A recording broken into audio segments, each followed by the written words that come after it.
हरे कृष्णा, राधे राधे। स्वागत है आप सभी का गोविंद भजो चैनल पर। आज से हम सुनेंगे पुरुषोत्तम मास महात्म्य के अध्याय। इसमें कुल 31 अध्याय हैं, जिसमें से रोज एक अध्याय की कथा आप सुनेंगे। ये अध्याय आप हमारे चैनल पर सुन सकते हैं। यह पावन कथा इतनी पावन और महान है। यह कथा स्वयं भगवान नारायण ने देवर्षि नारद जी को अपने श्रीमुख से सुनाई थी। बाद में यह कथा राजा परीक्षित एवं सूत जी महाराज ने सुखदेव जी से सुनी थी। बाद में सुखदेव जी महाराज ने यह कथा नैमिषारण्य में 88,000 ऋषि मुनियों को सुनाई थी। उसी शास्त्रोक्त कथा का सरल हिंदी भाषा में रूपांतरण इस पवित्र पुरुषोत्तम मास में हम सुनेंगे। इस कथा को रोज पढ़ने और सुनने वाला प्राणी सभी पापों से मुक्त होकर अंत में पुरुषोत्तम भगवान के गोलोक में अनंत काल तक वास करता है और वह सदैव के लिए आवागमन के चक्र से मुक्त हो जाता है। आज हम सुनेंगे पुरुषोत्तम मास महात्म्य का दूसरा अध्याय। सूत जी बोले, राजा परीक्षित के पहुंचने पर भगवान सुखदेव जी द्वारा कथित पुण्यप्रद श्रीमद् भागवत कथा श्री सुखदेव जी के द्वारा सुनकर तथा राजा का मोक्ष देखकर अब मैं यहाँ यज्ञ करने के लिए उद्यत ब्राह्मणों को देखने के लिए आया हूँ। अब यहाँ यज्ञ में दीक्षा लिए हुए ब्राह्मणों का दर्शन करके मैं कृतार्थ हुआ। ऋषि बोले, हे साधु, अन्य विषयों की बातों को त्याग कर भगवान कृष्ण द्वैपायन के श्रीमुख से आपने जो सुना है वही अपूर्व विषय है। इसलिए हे सूत जी, आप हम लोगों से वे सब कहिए। सुन ऋषि बोले, हे महाभाग, संसार में जिससे परे कोई सार नहीं है, ऐसी मन को प्रसन्न करने वाली और जो सुधा से भी अधिक हितकर है, ऐसी पुण्य कथा हम लोगों को सुनाइए। सूत जी बोले, विलोम उत्पन्न होने पर भी मैं धन्य हूँ। जो श्रेष्ठ पुरुष होने पर भी आप लोग मुझसे पूछ रहे हैं। भगवान व्यास के मुख से जो कुछ मैंने सुना वह यथा ज्ञान में कहता हूँ। एक समय नारद मुनि नर नारायण के आश्रम में गए, जो आश्रम बहुत से तपस्वियों, सिद्धों तथा देवताओं से भी युक्त है और खेर, बहेड़ा, आंवला, बेल, आम, अमड़ा, केच, जामुन, कदम आदि और भी अन्य वृक्षों से सुशोभित है। भगवान विष्णु के चरणों से निकली हुई पवित्र गंगा और अलकनंदा भी जहाँ बह रही है, ऐसे नर नारायण के स्थान में श्री नारद मुनि ने जाकर और परब्रह्म की चिंता में जिनका मन लगा हुआ है, ऐसे जितेंद्रिय, काम, क्रोध आदि छहों शत्रुओं को जीते हुए, जिनकी प्रभा अत्यंत निर्मल चमक रही है, ऐसे देवताओं के भी देव तपस्वी नारायण को साष्टांग दंडवत प्रणाम कर और हाथ जोड़कर नारद मुनि व्यापक प्रभु की स्तुति करने लगी।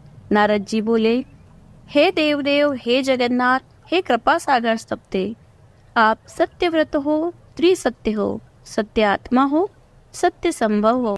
हे सत्य ने, आपको नमस्कार है। मैं आपकी शरण में आया हूँ। आपका जो तप है वह संपूर्ण प्राणियों की शिक्षा के लिए और मर्यादा की स्थापना के लिए है। यदि आप तपस्या ना करें तो कलयुग में एक पाप करने से सारी पृथ्वी डूबती है, वैसे ही एक पुण्य करने से सारी पृथ्वी तरती है। इसमें तनिक भी संशय नहीं है। पहले सतयुग आदि में जैसे एक पाप करता था तो सभी पापी हो जाते थे, ऐसी स्थिति हटाकर कलयुग में केवल कर्ता ही पापों से लिप्त होता है। वह आपके तप की स्थिति है। हे भगवान, कलयुग में जितने प्राणी हैं सब विषयों में आसक्त है। स्त्री पुरुष ग्रह में लगा है चित्त जिनका, ऐसे प्राणियों का हित करने वाला जो हो और जिससे मेरा भी थोड़ा कल्याण हो सके, ऐसा विषय सोचकर आपका मुझसे कहने के योग्य है। आपके मुख से सुनने की इच्छा से मैं ब्रह्मलोक से यहाँ आया हूँ। उपकार प्रिय विष्णु है, ऐसा वेदों में निश्चित है। इसलिए लोक उपकार के लिए कथा का सार इस समय आप सुनाइए, जिसके श्रवण मात्र से निर्भय मोक्ष पद की प्राप्ति होती है। इस प्रकार नारद जी के वचनों को सुनकर भगवान ऋषि आनंद से खिलखिला उठे और भुवन को पवित्र करने वाली पुण्य कथा आरंभ की। गोपों की, स्त्रियों के मुख कमल के भ्रमर, रास के ईश्वर, रसिकों के आभरण, वृंदावन बिहारी, ब्रज के पति आदि पुरुष भगवान की पुण्य कथा को कहते हैं। श्री नारायण बोले, हे नारद, आप सुनो। जो निमित्त मात्र समय में जगत को उत्पन्न करने वाले हैं, उनके कर्मों को हे वत्स इस पृथ्वी पर कौन वर्णन कर सकता है। हे नारद मुनि, आप भी भगवान के चरित्र का सरस सार जानते हैं और यह भी जानते हैं भगवान चरित्र वाणी द्वारा नहीं कहा जा सकता। यद्यपि अद्भुत पुरुषोत्तम महात्म्य आदर से कहते हैं। यह पुरुषोत्तम महात्म्य दरिद्रता और वैधव्य का नाश करने वाला, यश का दाता, सत्पुत्र और मोक्ष को देने वाला है। अतः शीघ्र ही इसका प्रयोग करना चाहिए। नारद जी बोले, हे मुने, पुरुषोत्तम नामक देवता कौन है? उसका महात्म्य क्या है? यह अद्भुत सा प्रतीत होता है, अतः आप मुझे विस्तार पूर्वक कहिए। सूत जी बोले, श्री नारद जी का विचार सुनकर नारायण क्षण मात्र पुरुषोत्तम में अच्छी तरह से मन लगाकर बोले, पुरुषोत्तम यह मास का नाम जो पड़ा है वह भी कारण से युक्त है। पुरुषोत्तम मास के स्वामी दया सागर पुरुषोत्तम ही हैं, इसलिए ऋषिगण इसको पुरुषोत्तम मास कहते हैं। पुरुषोत्तम मास के व्रत करने से भगवान पुरुषोत्तम प्रसन्न होते हैं। नारद जी बोले, चैत्र आदि मास जो है वह अपने अपने स्वामियों देवताओं से युक्त है, ऐसा मैंने सुना है, परंतु उनके बीच में पुरुषोत्तम नाम का मास नहीं सुना। पुरुषोत्तम मास कौन सा है और पुरुषोत्तम मास के स्वामी कृपा के निधि पुरुषोत्तम कैसे हुए? हे कृपा निधि, आप मुझे इस मास का स्वरूप विधान के साथ कहिए। हे प्रभु स्तप्ते, इस माह में क्या करना चाहिए? कैसे स्नान करना चाहिए? कैसे दान करना चाहिए? इस मास का जप, पूजा, उपवास आदि का क्या साधन है? इस मास के विधान से कौन से देवता प्रसन्न होते हैं और क्या फल देते हैं? इसके अतिरिक्त जो कुछ भी तथ्य हो वह है तपोधन, कृपया सब मुझसे कहिए।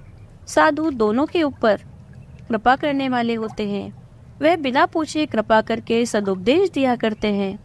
इस पृथ्वी पर जो मनुष्य दूसरों के भाग्य के अनुवर्ती, दरिद्रता से पीड़ित, नित्य रोगी रहने वाले, पुत्रों को चाहने वाले, जड़, गूंगे, ऊपर से अपने आप को बड़ा धार्मिक दर्शाने वाले, विद्या विहीन, मलिन वस्त्रों को धारण करने वाले, नास्तिक, परस्त्रीगामी, नीच, जर्जर, दास वृत्ति करने वाले, आशा जिनकी नष्ट हो गई है, संकल्प जिनके भ्रष्ट हो गए हैं, तत्व जिनके क्षीण हो गए हैं, कुरूपी, रोगी, कुष्ठी, टेढ़े मेढ़े अंगों वाले, अंधे, इष्ट वियोग, मित्र वियोग, स्त्री वियोग, आत्पुरुष योग, माता पिता विहीन, शोक, दुख आदि से जिनके अंग सूख गए हैं, अपने इष्ट वस्तु से रहित उत्पन्न हुआ करते हैं, वैसे जिन अनुष्ठानों के करने से, सुनने से पुनः उत्पन्न न हो, हे प्रभु ऐसे प्रयोग हमको सुनाइए।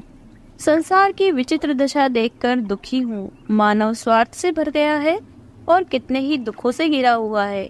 महामारी, वैधव्य, वंध्यादोष, अंगहीनता, दृष्टि व्याधियाँ, राग समाधि जो दोष हैं, इन दोषों से दुखित मनुष्य को देखकर हे जगन्नाथ मैं दुखी हूँ। अतः मेरे ऊपर दया करके हे ब्राह्मण मेरे मन को प्रसन्न करने वाले विषय को विस्तार से बताइए। हे प्रभु आप सर्वज्ञ हैं, समय के तत्वों के आयतन हैं। इस प्रकार नारद के परोपकारी मधुर वचनों को सुनकर देवादेव नारायण चंद्रमा की तरह शांत होकर महामुनि नारद जी से नए मेघों के समान गंभीर वचन बोले। यहाँ पुरुषोत्तम मास महात्म्य का दूसरा अध्याय समाप्त होता है।